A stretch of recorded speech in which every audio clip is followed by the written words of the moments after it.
In last class, I was discussing about metal transfer, and I have already completed in details about metal transfer.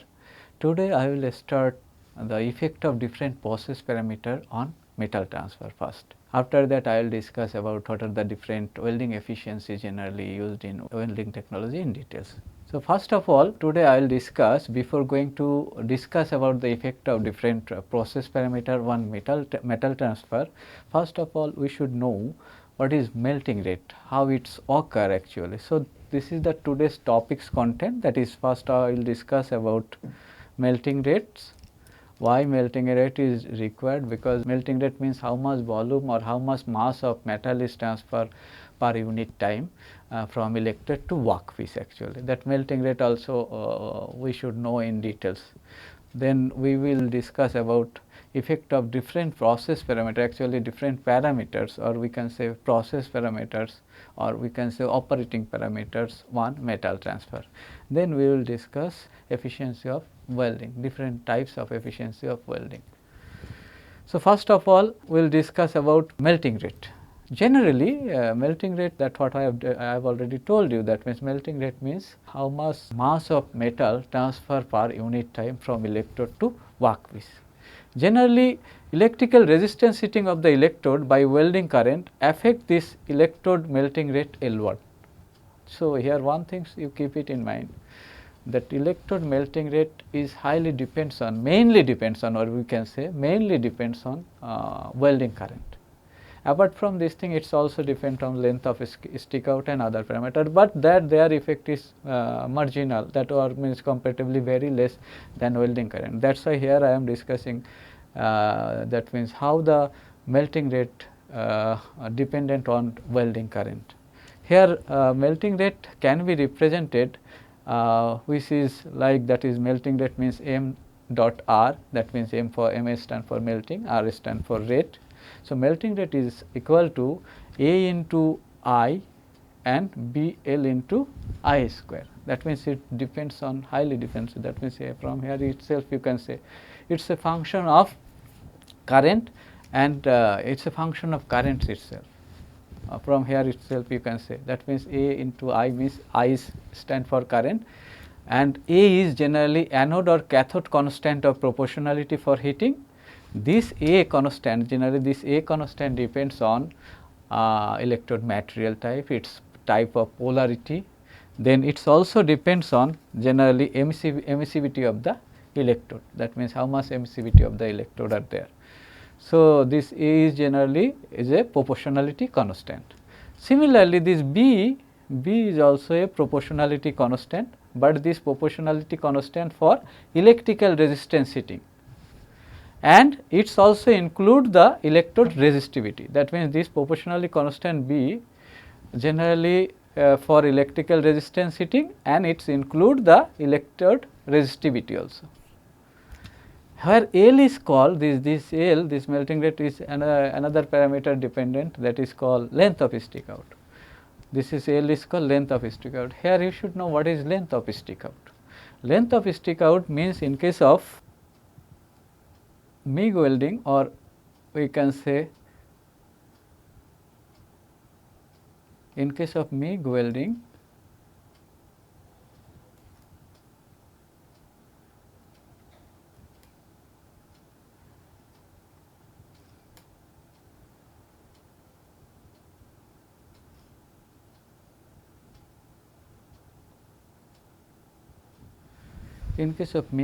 generally how the setup is look like, little bit I am just showing, then it will be very clear to you. Because here generally we are discussing about consumable types of electrode related things. So, in case of consumable types of electrode, only there is occur melting rate, means volume metal melted, or we can say volume of molten metal transfer from electrode to workpiece, generally in case of consumable types of electrode. Generally here length of stick out means, generally this is called contact tube.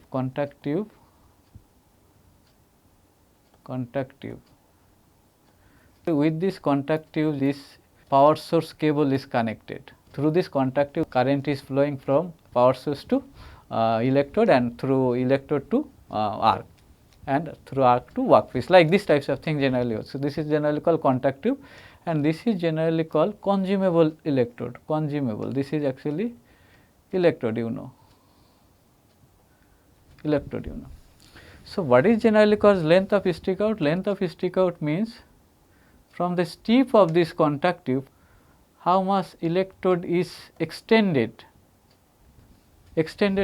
out from this tip of the contactive. Generally that extended electrode portion is called length of stick out. That means how much stick of electrode coming out from the tip of the contactive. That means this from here to here, we can say, that means from here to here, this is generally called length of LOS, that means length of stick out, or you can say this is called electrode extension. So, here melting rate is depends on this length of stick out L also. This is here represented in terms of L. So, here one thing you see, this melting rate generally depends on both current and length of stick out, and it also depends on some coefficient, that means proportionality constant, which is A and B. What is this A and B? This A and B generally this proportionality constant A and B, which is represented in this table. Here you can see that for different types of material, its value is different. Like for aluminum, if we use DCEP is as a polarity, because this constant A constant A and B, this proportionality constant depends on both polarity as well as its material type, what I have already told you. So, generally in case of aluminum, you see its value is value of proportionality constant A is around 5.4 into 10 to the power minus 3, whereas this B constant value is 4.4 10 to the power minus 6 actually kg per hour into ampere square into millimeter, kg per hour per ampere square per millimeter actually. Because here from these things, if you just multiply with this equation, you will get the melting rate unit is kg per hour. That means how much mass of electrode material melted per unit hour. That means per hour how much electrode material is melted, that is representing. From this constant unit also you can get the idea from here. Because here if you just you see here B unit is kg per hour per meter square per mm. So, if you just multiply with this, because here L length of stick out unit is L and I unit is ampere. So, ampere square and this length of stick out millimeter will be cancelled out, then what will be the remain part? So, remain part will be this kg per hour. So, what happens by this, from here itself you can get that means unit of, what is the unit of A and B. So, unit of A and B is like this. A unit is kg per hour per ampere, A stand for ampere, and B unit is kg per hour per ampere square per millimeter. So, in case of mild steel also you see, in case of mild steel also this A generally magnitude is like this, and B magnitude is like this if it is DCEP. Now, if the polarity is changed, because it depends on this A and B depends on polarity also. If it is DCEN, if it is different, that means electrode negative polarity, then its magnitude you see is different than this. This is a generally so once we know this A constant and B constant value, and so we know the length of stick out and current, then we can easily be able to find out how much mass of means electrode material melted per unit time or unit hour. From this equation itself you can get the idea about melting rate. Now, we will go what is the different parameter generally effect on metal transfer. So, we got the idea about melting rate, that means how the melting rate dependent. Now, we will see this metal transfer and its type, what are the parameters generally affected these two, that means type of metal transfer and metal transfer rate, how it is affected by different operating parameters of welding process.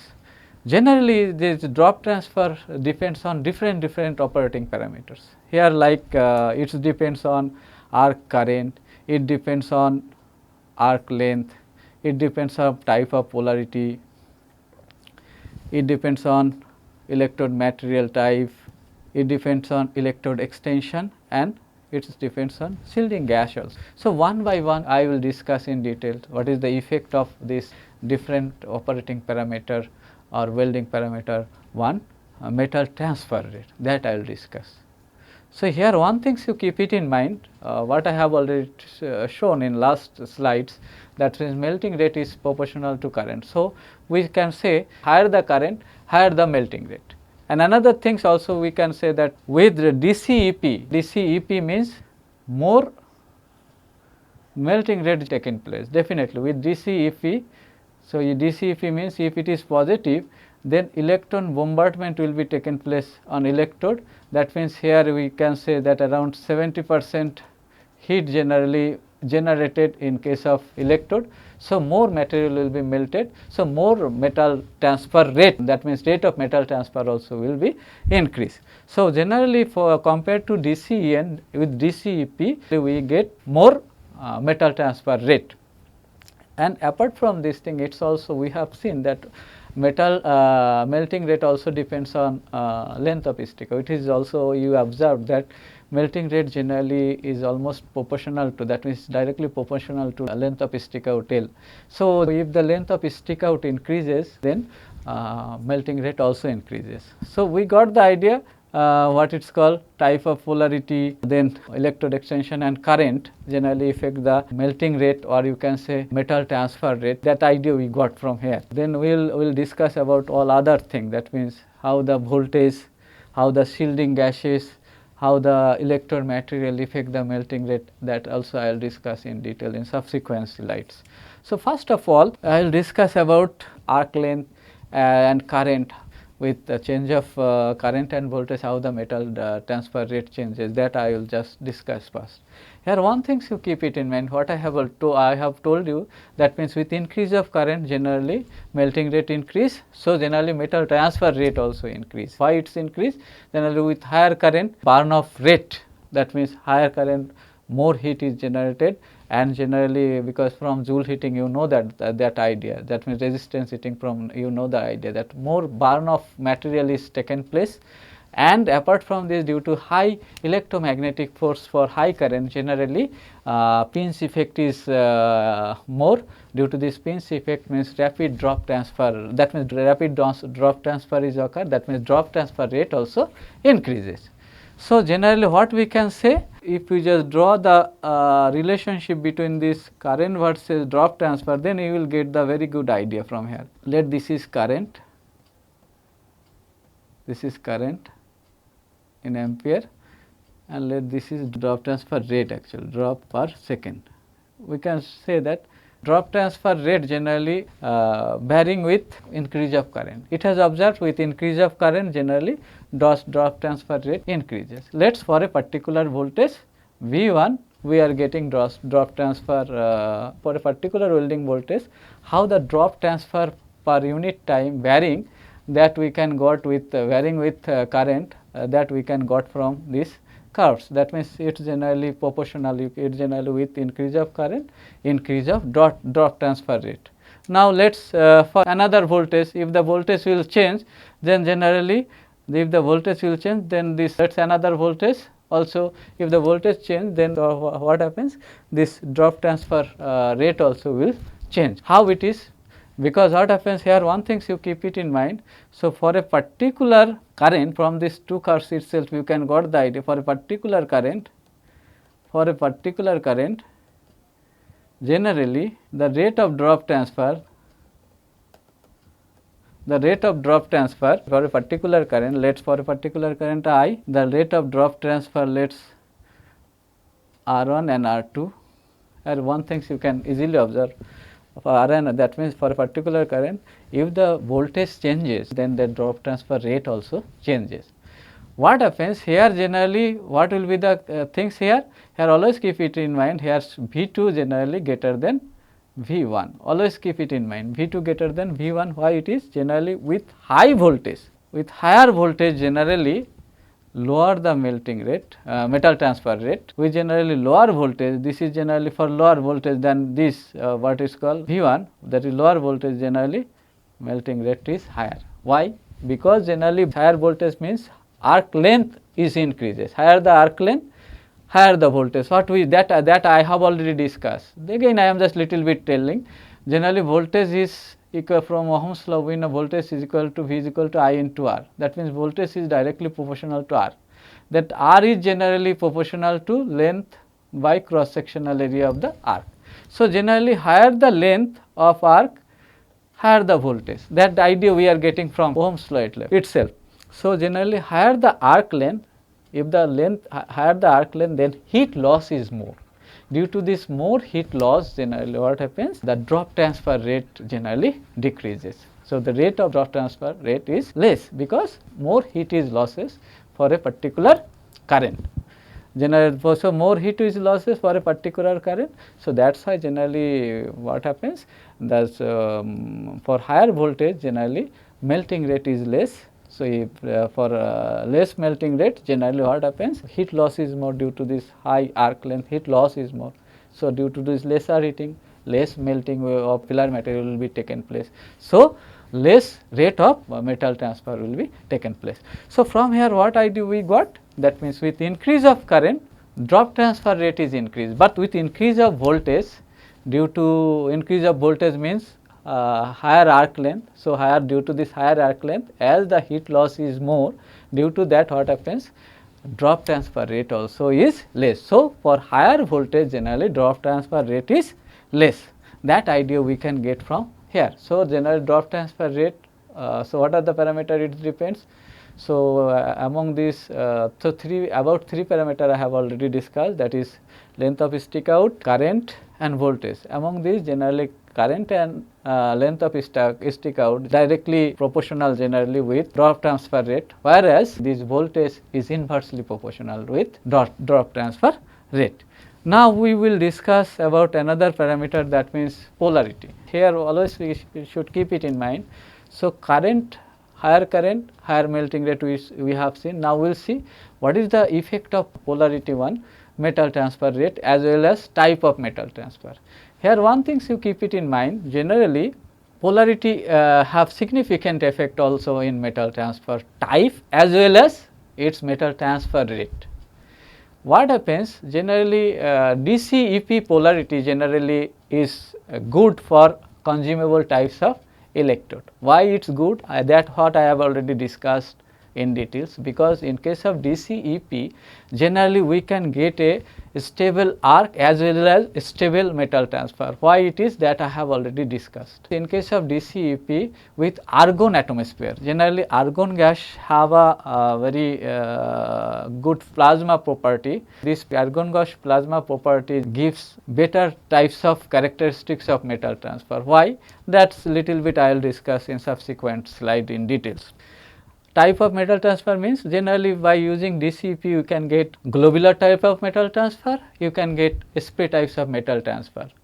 How? Because generally for lower current range, if you use DCEP, here generally you can create what it's called globular types of metal transfer. If you just increase the current above the transition current, what I have already discussed, so above the transition current, that means with increase of current above the transition current, here you can get a spray types of metal transfer. So this DCEP generally with argon atmosphere generally give stable arc and different types of mode of metal transfer as well as metal transfer rate, different types of rate of metal transfer also by using DCEP. So then DCEP is preferable for consumable types of electrode material metal transfer. Now we will see what is the effect of DCEN. So always keep it in mind, in case of consumable types of electrode material like GMAW, that is called MIG welding process. Generally GMAW are becomes unstable and spattery generally if electrode negative polarity is used. Why? Because what happens due to this electronegative polarity here, arc is what I have already discussed about these things. In case of consumable electrode, generally if we use DCEN, sorry, that means electrode negative, generally then bombardment of the electron taken place to the workpiece, whereas bombardment of ion taken place on electrode. Due to that, generally ion have higher mass, so generally less impact energy than electron. That is due to this less impact energy, less heat is generated in what it is called electrode if it is DCEN. So, what happens in this case, generally 30% and 70% heat is generated generally in case of electrode, and 70% heat is generally generated in workpiece if it is electrode negative. And due to that reason, and due to this flow of electron and ion, generally what happens here in case of electrode negative case, here generally what it is called, this arc become unstable and spattery in nature. Generally if you use DCEN as a electronegative polarity. Here generally due to this flow of electron and ion towards what it is called workpiece, and flow of ion towards electrode, due to this thing generally here the drop size become big, and due to arc forces the drop are propelled away from the workpiece as spatter. That means here generally due to this we can say repulsion force of the arc, here in this case if it is electronegative, their repulsion force of arc here generally drop repelled away from its, or you can say here generally drop are propelled away from the workpiece, and it is generally transfer sidewardly towards workpiece. Due to that, what happens, spattery types of metal transfer is taken place. But one thing you keep it in mind, here generally in case of electronegative drop transfer mostly globular in nature, because here due to this repulsion force of arc, drop transfer rate is comparatively lesser than electrode positive with same current. But here spray transfer also we can observe, yes, spray transfer may be observed in case of argon shield with higher current range. In case of argon atmosphere, it appears that argon provides the unique, this always you keep in, if you use argon as a shielding gas, then generally it provide a unique plasma property with cell magnetic force to develop axial spray transfer to the arc, because due to this unique property of argon plasma. So, generally argon provide the unique plasma property with the self magnetic force, which generally can develop axial types of metal transfer, but this generally little bit higher types of current range. These types of spray transfer we can get with argon atmosphere. In this case, compared to electropositive polarity, here metal transfer is spattery and more globular is nature than electropositive type. Now we will discuss what is the effect of different gases on metal transfer. Here one thing you keep it in mind, generally what we observe that in case of steel types of metal transfer, argon is very much preferable, because what happens, argon gives some unique plasma property by which we can get generally stable types of arc and stable types of metal transfer. But here one thing you keep it in mind, helium gas also generally sometimes, helium also a inert gas which is like argon gas, helium also sometimes use as a inert gas for some cases. Here one thing you keep it in mind, helium generally although it is inert gas, it does not produce axial spray transfer. Here generally if we use helium as a shielding gas, generally it always produce globular types of metal transfer. Here both DCEP as well as in case of DCEN with varying current range, generally in case of helium we get generally globular types of metal transfer. Then also helium arc also useful, nevertheless, because they provide deep penetration. Why this deep penetration we are getting, that I will discuss. But in case of helium gas also we can obtain spray types of metal transfer if we mix some percentage of argon gas with helium, around 20%, that means about 20% argon gas if we mixed with helium gas, then this mixing can convert these globular types of metal transfer to spray types of metal. But so helium alone cannot generate spray types of metal transfer. If we mix some sort of argon gas with helium, around like about 20%, then we can convert this globular transfer to what it's called spray type of transfer. So, what we got from here that in case of helium generally it gives always globular types of metal transfer, both DCEP as well as DCEN. Okay. Now, here why, but why it has high penetration? Because it has high generally this globular transfer rate depends on ionization potential.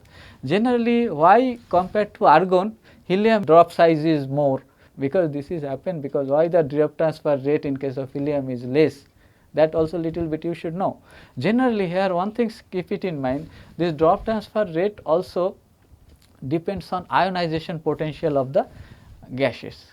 It has observed that the argon has a ionization potential, argon has a ionization potential. That means argon gas to be ionized, that means converted to positive ion and electron. Generally what happens here, that ionization energy or kinetic energy, that is ionization energy required is around 15.8 electron volt. Whereas in case of helium generally it is almost twice, that means it is generally 24.6 electron volt. So, ionization potential of helium is much higher than argon. That is why generally in case of argon what happens, transfer of material is stable and steady in nature compared to this, because what happens due to this high ionization potential of helium, here the metal droplet transfer rate decreases, because we have high ionization potential. That means to be ionized of this helium gas, it take more energy, it require more kinetic energy is required. Due to this more kinetic energy to ionize this helium gas, here generally what happens, here drop transfer rate decreases. So, drop transfer rate in case of helium, that is why drop transfer rate decreases, means here size of the drop also increases. Due to this high size of the drop, here generally drop transfer type is globular in nature. Then case of helium gas. But what happens, what I have told you, due to this high ionization potential of helium gas, generally it has a property that is called generally high penetration property, because it generally can provide deep penetration to the workpiece. That is why helium arc also sometimes is useful due to its high penetration capability. So, we got the idea, due to this different ionization potential, generally in case of helium gas, as its ionization potential is higher. So, due to this high ionization potential, generally high energy is required to ionize the helium gas. So, here generally more energy, generally we can say losses, or we can say more energy generally required for ionization. Due to this more energy required to ionization, here the droplet transfer rate is occur compared to argon gas. In case of argon gas, generally as its ionization potential is less, so what happens here, generally more electron, more ion can produce generally with less energy. So, due to that, generally what happens, more metal droplet, because if there will be more electron, more ion, so more heat and other thing can generate than helium gases. Okay. Due to that, in case of argon gas, generally we can get different more drop transfer rate compared to helium gases. Now, we will discuss about the other gases also. So, generally argon and helium gas, these two different inert gas generally used as shielding medium for generally GMAW process or MIG welding process, or we can say most of the consumable as well as non-consumable types of electrode or electrode welding process. But what happens, sometimes some other gases also used as a shielding gas. That gases generally is not inert in nature, that gases is active in nature. These two different active gas generally are used as a shielding gas in case of welding. What is these two different active gas? One is called carbon dioxide, another one is called nitrogen gas. So, this is the active gas which is also used as a what it is called shielding gas to protect the molten pool from atmospheric contamination. then you can think that why this active gas, because once we use this active gas, there is a chance of oxide formation and other thing, that types of chances can be there. Yes, definitely that types of things chances is there, but whatever the weld quality we can get by using this active gas, that weld quality is good in nature, and which is acceptable, which is within a range of acceptable limit of industry. So that's why these types of gas also sometimes used to protect the molten pool from atmospheric contamination. So always we keep it in mind, these types of active gas once we use, generally it cannot produce spray transfer, and spatter on the other hand is increased once we use these types of active gas in case of welding. Then also due to some economic or cost effective nature, generally what happens, these types of gas is used as a shielding gas. Generally the amount of spatter and massiveness of the drop and instability of the transfer generally are greater once we use this spattery nature, size of the molten droplet bigger size if we use generally DCEN, that means if we use electrode negative polarity, that means direct current if we use electrode negative as a polarity. What I have already discussed, that in case of electronegative itself, it's produced generally spattery and unstable type of work. So if we use with active gas these types of DCEN, with this active gas this electronegative polarity, then what happens here also this spattery nature increase, and what happens, size of the droplet also increase, that means the massiveness of the drop size increases compared to only what it's called DCEN electrode polarity. So with active gas itself is producing generally what it's called the globular types of metal transfer. With this that means active gas, if we again connect DCEN as polarity, that means electrode negative polarity if we use, then what happens here, this massiveness and spattery nature further increases. Generally spray transfer then also in case by using this what it's called, by using this active gas we can get a spray transfer. How? Generally by painting, generally how we can get a spray transfer? Generally if we paint by using some material, that is generally that two material, that painting material is, one is called cesium and sodium, on steel wire surface, that means in case of steel welding, on steel wire surface if we use this cesium and sodium metals, then what happens, with carbon dioxide shielding gas, generally this with DCEN also we can get spray types of metal. What does it means? It means that spray transfer also we can achieve by using this active gas as a shielding medium and with electronegative polarity. How? If we paint the electrode surface by using some material, that material is called cesium and sodium material, but that means by using cesium and sodium material over the surface of this consumable electrode, we can get a spray transfer in case of active gas shielding medium also. Now what is the application? Generally this active gas with some proper precautions we can use in the following welding operation. Like this active gas we can use in case of mild steel, this carbon dioxide gas used as a shielding medium with some extra precaution actually. If we use this active gas, then whatever the weld quality we can get, that weld quality is good enough and which is acceptable range. Like nitrogen gas also used as a active gas with mixed with argon gas in case of aluminum alloy welding operation. Nitrogen also widely used as a shielding medium in case of copper. So you see this carbon dioxide and nitrogen gas also have application as a shielding medium, but what happens, these gases generally produce what it's called globular types of metal transfer, and which is generally more spattery in nature. Then also it is applied as a shielding medium, but by these gases itself we can get spray types of material by using some extra metal painting over the electrode surface, that material is called generally cesium and sodium types of material. If we paint over the surface, then we can get spray types of metal transfer. Now we will go to efficiency of welding. Why this efficiency of welding is required, that we should know. So, before efficiency of welding, we should know some other term which is very frequently used in welding industry, that is called welding energy input. Energy input per unit length have a wide application. This term generally very widely used in case of welding industry. What is energy input per unit length? Or you can say that heat input per unit length. What does it mean? Generally heat input per unit length, or this is sometimes called as rate of heat input per unit length.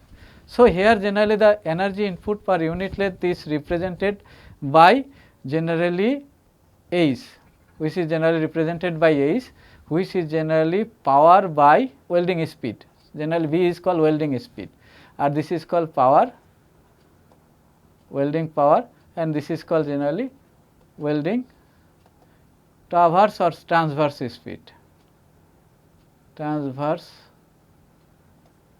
speed, welding transverse speed. How it's look like? This power generally we know voltage into current, and welding, that means voltage into current divided by welding speed. From here how the things you are getting, generally voltage into current we know, that is unit is generally watt, watt, and this unit let us meter per second. So, what happens, this from here generally watt means joule per second, and this speed means meter per second. So, from here what we are getting, this second will be cancelled out, joule per meter, or we can say joule per millimeter, whatever it is. So, this heat input, that means once we divide this power with welding speed, then we get generally joule per millimeter, that means heat input rate per unit length of weld, that means how much heat is putting with unit length of weld. From here we get. Generally why this is very important, because what happens, it's account both voltage, current and welding speed. These three welding parameter generally is the main parameter we can say in case of welding operation. Generally what happens, so it's generally account all these three, and from here itself we got the idea, higher the speed, lower the heat input per length, if lower the speed, higher the heat input per length, that means welding speed. And from here also we got the idea, that means what is the voltage and current, this V E is equal voltage and I is generally current. What is the effect of voltage? That means higher the voltage, higher the current, generally higher the power will be. This is called heat input per unit length. Preciously speaking, here we have not considered efficiency as a term. In case of welding also there is different losses taken place. From heat source to weld metal zone, there is different types of what it's called losses is taken place. So, to account these losses, generally what happens, this heat input per unit length, generally there is coming a term efficiency, which is generally represented in terms of eta. Net input, heat input required to do the welding, generally you can represent it as H net is equal to eta into this EI by velocity.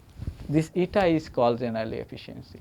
This eta is which efficiency? This eta is called heat transfer efficiency. So, in case of welding, generally there is two different types of efficiency we use. One is called heat source efficiency, another one is called heat transfer efficiency. To know, that means to know heat transfer efficiency, first of all we should know heat source efficiency. So, heat transfer efficiency and heat source efficiency is two different efficiency. So, to know heat transfer efficiency, generally we know first heat source efficiency.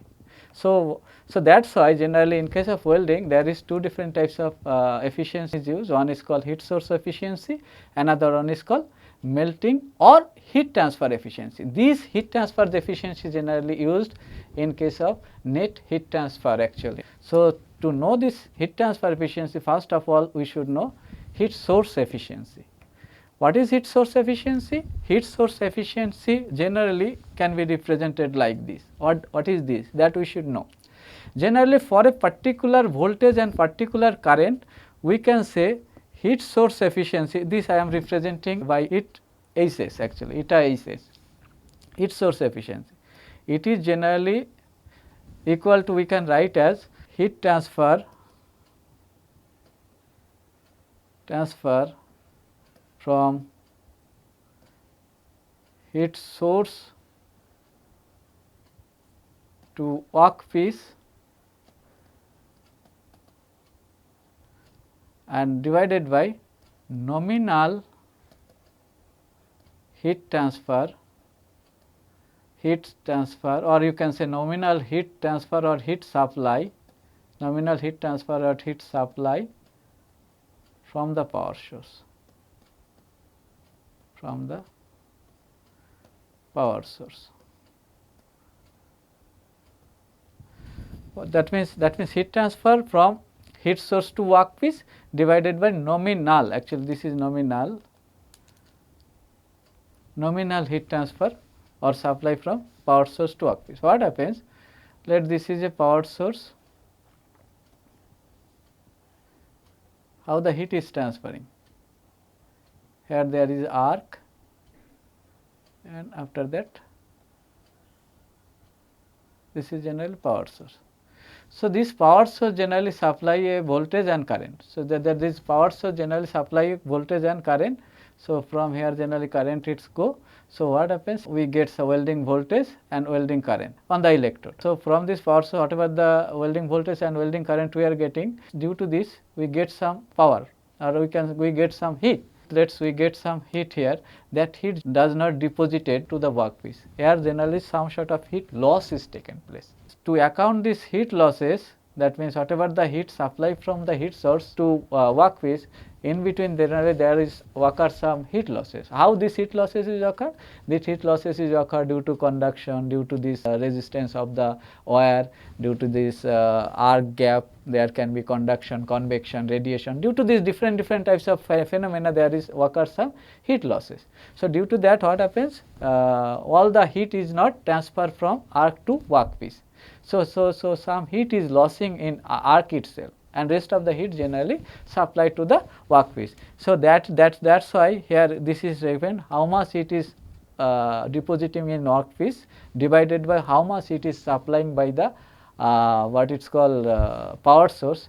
This ratio is called heat source efficiency. It can be represented like this. This can be heat transfer from heat source to workpiece. Generally this can be represented as Q into T weld. Why this Q into T weld we are writing? What is Q, that I will tell. Divided by, we can say, this voltage into current is the heat supplied by the heat source into T weld. That means that for a particular welding time, heat is supplying from heat source to workpiece. That is why this T weld I put. What is this Q represent? Q represent generally is called the rate of heat transfer from heat source to workpiece. This Q is the rate of heat transfer from heat source to workpiece. This we have to calculate, and this nominal heat transfer, this Q nominal, this EI generally called Q nominal. So, this Q nominal is the nominal heat, generally nominal rate of heat of power source. This is why it is called rate of heat of power source. Actually this Q unit is what? This Q unit is watt. Once we multiply this watt with time, generally then we get this. So, the unit of this Q into T weld is joule. Similarly here EI into T weld gives joule, that means heat, how much heat is transferring. That is why I have written here heat transfer. So, generally this T weld is cancelled out. So, we can say this Q by EI. So, heat transfer efficiency we can write as Q by EI here, that means Q is the rate of heat transfer. Rate of heat transfer means, that means how much power of heat is transferring from workpiece, that means electrode to workpiece. So, this Q unit is actually watt. Once you multiply this watt with time, generally then this gives you joule. So, finally as the T weld is cancelled out, so finally this heat source efficiency we can represent as Q by EI. Okay. Now, we will see how to calculate this heat source efficiency, because we know this E and I, that means how much voltage and how much current is in arc, that we can easily calculate by ammeter and voltmeter. So, whatever the voltage and current we are getting in this arc region, that we can easily get by using ammeter and voltmeter. But how we calculate this Q value? That means how much heat is transferring from arc to workpiece. All the heat is not transferring, what I have told you. This we can calculate by using calorimeter. that means this Q value, that means this how much heat is transferring from heat source to workpiece, that we can calculate by calorimeter. How it is? We put some calorimeter below the surface of the workpiece. Generally, so whatever the heat is transferring from arc to workpiece, so from workpiece to calorimeter. So how we are calculating the heat transfer here? First of all, we are measuring the heat by using a calorimeter, which is generally providing. Here you see, this is generally calorimeter. Calorimeter generally contain a it can be rectangular shape or pipe shape, depending upon the shape of the what it's called our sample. If the shape of the workpiece is circular, what we can say pipe in nature, then generally this calorimeter is circular in nature. If the shape of the workpiece is rectangular in nature, then the calorimeter shape is generally rectangular. In a calorimeter, there is a continuous flow of cold water is there. That means, so what happens, this cold water or this calorimeter generally provided below the surface of the workpiece. So whatever the heat is coming from electrode to workpiece, then that we can easily measure by using this flow of water through the calorimeter. This flow of water through the calorimeter, once is passing through the generally this cold water generally take the heat from workpiece. So what happens? So due to this taken heat from workpiece, this cold water temperature increases. So how much temperature is increasing? That means so rise of temperature. By this rise of temperature, generally we can get the how much heat is transferring from electric arc to workpiece. That we can easily calculate. For calculating this thing, generally this is generally calorimeter. We can say here this calorimeter generally through this. Generally what it is called, water is flowing, this water cold water is flowing. So this cold water have a inlet and there is a outlet. So in an inlet and outlet there is used generally two thermocouples. This is on thermocouple, you see, this is on thermocouple and this is another thermocouple. So by using this thermocouple, generally we can get the what is the inlet temperature. By using this water in, here we can get by this thermocouple we can get T inlet temperature, and due to this flow of water through this what it's called pipe or through the rectangular shape, due to this arc temperature to workpiece, it rise the temperature of this water. Then what happens, due to this rise of temperature, once it's coming out, it has some outlet temperature. So by this generally what we can get what is the rise of temperature occur. So if we carry this operation for a particular time, so then what happens, we can say over a time how the total rise of temperature is occur, that we can calculate. So what happens, this thing generally here I am showing, that means over a time how the temperature is rising. That means after doing welding, let's what happens after putting the arc or doing welding, if we remove this, so and if we just keep it for cooling, so what happens, how much heat is generally dissipating. This generally once we start the welding, during this time generally temperature will rise. Once we cool the workpiece, generally then temperature decreases. So if we just do the welding for particular times, after that if we just cool it, then over the heating and cooling how much heat is coming to the workpiece, that we can calculate by using this rise of temperature over time. This generally you can get by using this formula. Generally Q into T weld, that means total heat input, Q into T weld. What is the unit of this thing, that for the T weld, this actually Q into T weld unit of this thing is joule, because Q unit is watt. If we just multiply with welding time, generally then we get the joule, only heat energy. Those heat power, once we multiply with T weld, then what happens, we get the heat energy.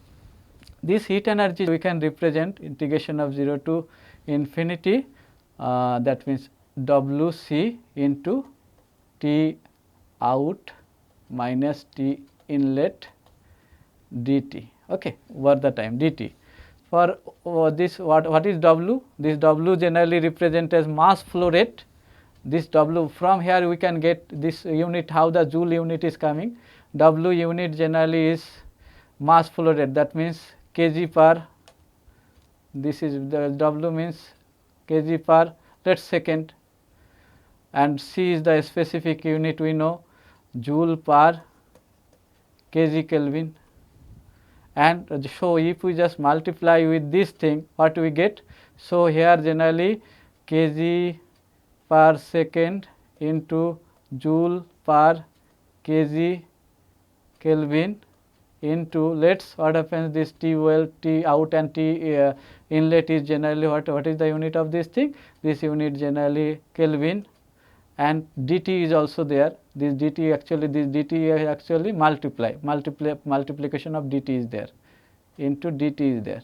So into T means second is there. So what is the unit of these things you are getting from itself? Kelvin cancel out, second cancel out, kg cancel out. So this unit also you will get as joule. From this right side also you can get joule. So by this generally, if we know the mass flow rate also you can easily measure. You know the specific heat, that means this specific heat of the water you know. You can easily measure this T out and T inlet by using this thermocouple. So you can easily measure the how much heat is transferring from electrode to workpiece, very easy way. So by this generally what happens, you can get the, so if you know this thing, you from here itself you can easily get the Q value. So if you know the Q value, you know this voltage and current of arc, that also you know. So you can easily able to find out heat source efficiency. What will be the heat source efficiency, you can easily find out. So just here I am showing some heat source efficiency of different types of welding process. Heat source efficiency depends on different types of welding process. That means for all the welding process generally all the heat is not transferring from arc to workpiece. The different welding process generally have different efficiency of heat source, different heat source efficiency. Like it has seen that whatever the heat is supplying from the laser beam, the generally what happens due to this reflection or radiation characteristics in case of laser, generally here generally what happens, heat loss is very high. That is why in case of laser beam generally heat source efficiency is lying, normal case generally what happens, it is lying within a range of around 10% efficiency. But this efficiency we can increase by increase the absorbability of the what it is called workpiece surface. That means by some surface modification we can absorb more heat actually to the workpiece. Because in case of laser beam generally we use a light ray, that we know. So what happens due to this, this light ray, if it fall in a reflected types of medium, so what happens, heat will be reflected out and less heat will be absorbed. So what happens, that is why here efficiency is very less, but by some painting, black painting or some painting is there, a special painting is there, by this you can absorb more heat energy from this light ray. So yeah, by that you can increase your heat source efficiency, and which can be around 60%. Within that means from 10% to 60%, this range of that means efficiency you can increase. In case of plasma arc welding generally, here also the heat source efficiency is around 60%, but this is varying from 50 to around 75%. Why this thing? Once I will discuss about plasma arc welding, there I will discuss why this efficiency is like this. In case of GTW, the heat source efficiency is around 70%, but it can varying from 60% to 80%. But its marginal value generally within a range of 70%. This is the value. Similarly, in case of SMAW and GMAW process, the heat source efficiency is around 80%. That means around 80%. But this can varying from that means 75 to 85%. Whereas in case of submerged arc welding, this efficiency is within a range of 85%, but this can vary from 80 to 90%. But in case of electron beam welding, generally efficiency is very high, because this electron beam welding generally it occurs in vacuum. Here heat loss we can say is negligible. So this efficiency is around 90%, but this can vary go up till around 99%. Within that range it can go. Now why this heat source efficiency, that means is varying for different types of welding process, that I will discuss. I will discuss of different types of welding process. Next class actually I will discuss melting efficiency, and subsequently I will discuss about different types of operating parameters, effects on weld quality, weld geometry in details.